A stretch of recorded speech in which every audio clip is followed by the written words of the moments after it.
బలిసిన యువకుల ఇన్స్టాలో జగన్ మరియు జోగి ఫోటోలు. వివరాల్లోకి వెళ్ళినట్లయితే విజయవాడలో నిన్న చోటు చేసుకున్నటువంటి ఘటన ఏంటంటే ఉలిక్కిపడేలా చేసింది. ఇద్దరు వాళ్ళని యువకులు అనాలో పిల్లలు అనాలో ఏమనాలో తెలియదు. వాళ్ళు ఎవరో అమ్మాయి గురించి అంట ఘర్షణ. ఏదో మామూలుగా పొట్టేళ్ళు కొట్టుకుంటాయి చూసారా, పొట్టేళ్ళు గొర్రెలు ఆ టైప్లో ఆ కారుతో కారు ఢీ అనమాట. తారు కార్లు జీబులు అవి కొంచెం స్ట్రాంగ్గానే ఉంటాయి. వాటితో ఢీ కొట్టుకునే ఈ ఫైటు ఏంటది, అది ఏం చేయాలని. సో ఇక పూర్తిగా విషయం చెప్పాలి అంటే మరి ఇక్కడ వీళ్ళు చేసే పనులు ఏంటి, ఏమేం చేశారు అంటే ఇద్దరు యువకులు అనే దానికంటే కూడా పిల్లలని కూడా అనొచ్చు.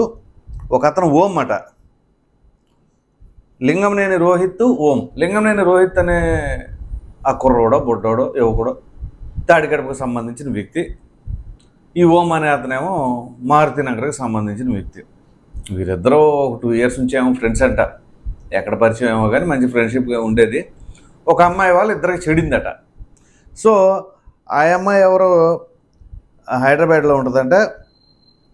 ఇక్కడ ఆ అమ్మాయికి ఫోన్ చేసి ఓం అనే వ్యక్తి ఈ మారుతి నగర్ కుర్రోడు, ఆ కుర్రోడు మంచోడు కాదు, రోహిత్ అనేవాడు షడ్డోడు, అది ఇదని ఏదేదో చెప్పాడంట. ఈ విషయం అతనికి తెలిసింది. అతను మరలా ఇవ్వమ్మకు ఫోన్ చేసి నేను నీకు ఏం కావాలని అది కొనిచ్చాను, ఏం కావాలని అది చేశాను, నువ్వేంది ఇట్లా చెబుతావేంది నా గురించి, ఆ అమ్మాయికి బ్యాడ్గా అది ఇది అని చెప్పేసి ఇక ఫోన్లో కేకలు అరుపులట.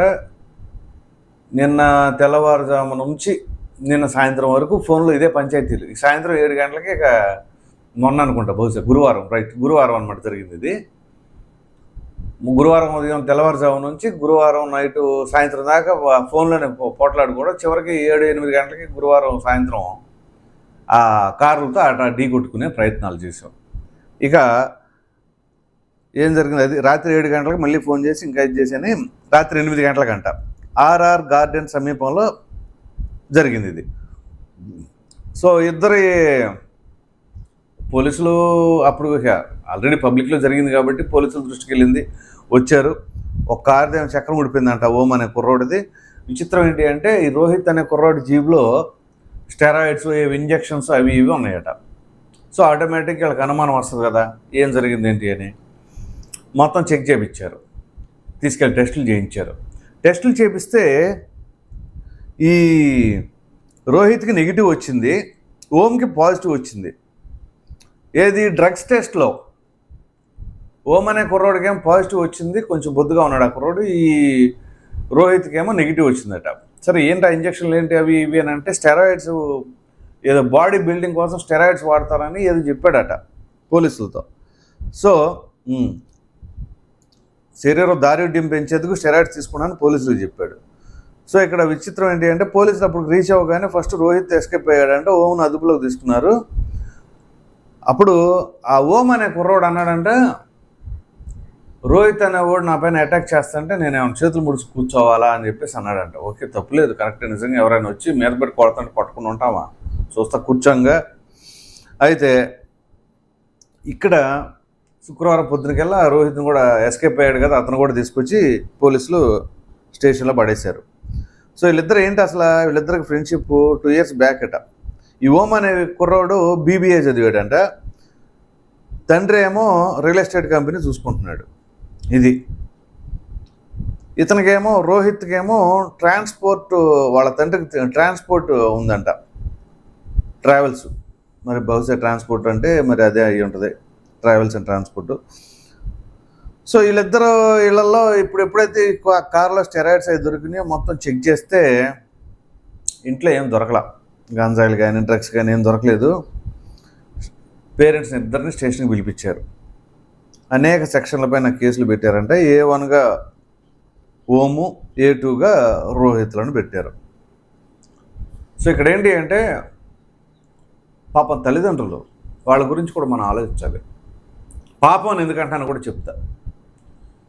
ఇప్పుడు ఆ లింగంనేని రోహిత్ వాళ్ళ పేరెంట్స్ కానీ ఈ ఓం వాళ్ళ పేరెంట్స్ కానీ కాస్త ఇతను రియల్ ఎస్టేట్ కంపెనీ అయినా అతను ట్రాన్స్పోర్ట్ అధినేత అయినా ఆ స్థాయిలో ఉన్నారు అని అంటే ఒకటి వాళ్ళకి కష్టపడి పైకి వచ్చిన తత్వం, ఎందుకంటే ప్రతి ఒక్కరూ స్టార్టింగ్లోనే ఏదో వ్యాపారాలు చేసేసి పైకి వచ్చిన కుటుంబాలు కాదు కదా ఇవన్నీ.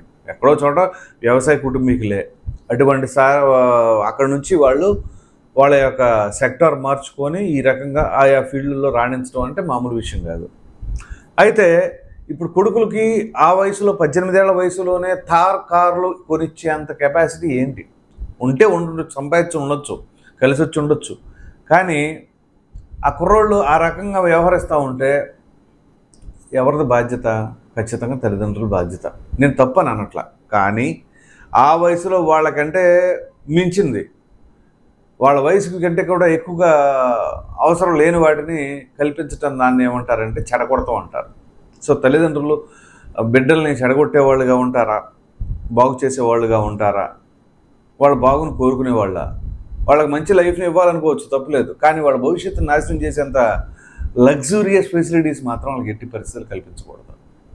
ఇప్పుడు ఆ రోడ్డు మీద ఆ చోటు చేసుకున్నటువంటి ఘటన వల్ల ఏ సామాన్య కుటుంబీకులో ఇబ్బంది కలిగితే, ఎవరిదైనా ప్రాణాలు పోతే, ఏ అమాయకులైనా పోతే ఎవరిది రెస్పాన్సిబిలిటీ?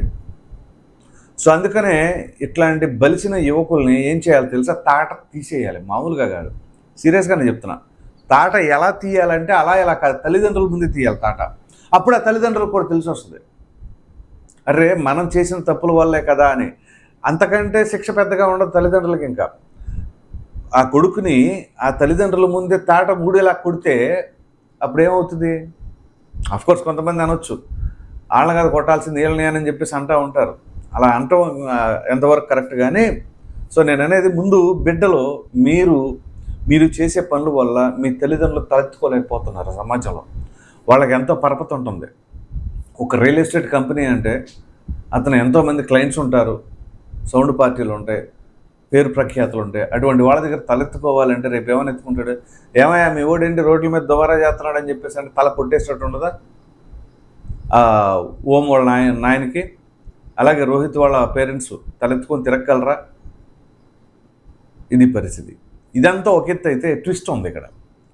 ఆ ఓం అనే కుర్రవాడి ఇన్స్టాలో మొత్తం చెక్ చేస్తే జగన్మోహన్ రెడ్డి, జోగి రమేష్ వీళ్ళిద్దరికి సంబంధించిన వాటితో ఇతను ఫ్యామిలీ ఫోటో దిగినట్టుగా ఉన్నాయట.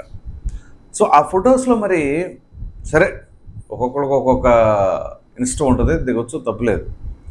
అయితే కొన్ని స్పెక్యులేషన్స్ ఏంటి అంటే జోగి రమేష్ అతనికి మేనమామని ఓంకి అని చెప్పేసి కొన్ని వస్తున్నాయి. ఎంతవరకు నేను ఇంకా క్రాస్ చెక్ చేయాలి దాన్ని, అంటే జస్ట్ ఆ వస్తున్న వాటిని తెలియజేస్తున్నాను. సో ఒకవేళ అదే కనుక నిజమైతే, అతను మేనమామ అయితే, ఇక అది ఎలా ఉంటుంది తెలుసా? మామేమో కల్తీ మద్యం, మేనల్లుడేమో డ్రగ్స్. ఎందుకంటే పాజిటివ్ కూడా వచ్చిందిగా, అలా ఉంటుంది. సో మామకు తగ్గ అల్లుడు. పైగా ఇంకొకటి కూడా ఉంది ఇందులోనే. ఏమనుకుంటున్నాం, మాది మా వెనకాల జగన్ అన్న ఉన్నాడు, మాది గొడ్డల పార్టీ అని వచ్చి అన్నాడే అని కూడా వస్తుంది. సరే ఎంతవరకు ఫ్యాక్ట్ అనేది తర్వాత విషయం పోలీసులు తేల్చాలి. కానీ సో ఆ రకంగా ఇది జోగి రమేష్ మేనల్లుడని ఇదని. సరే ఎవరైనా తప్పే. జోగి రమేష్ అయితే ఏంటి, బుద్ధాయంకన్న అయితే ఏంటి, బోండవమ్మ అయితే ఏంటి, ఎవరి పిల్లలైనా తప్పు చేసినప్పుడు ఖచ్చితంగా ఖండించాల్సింది ఏ పార్టీ అయినా.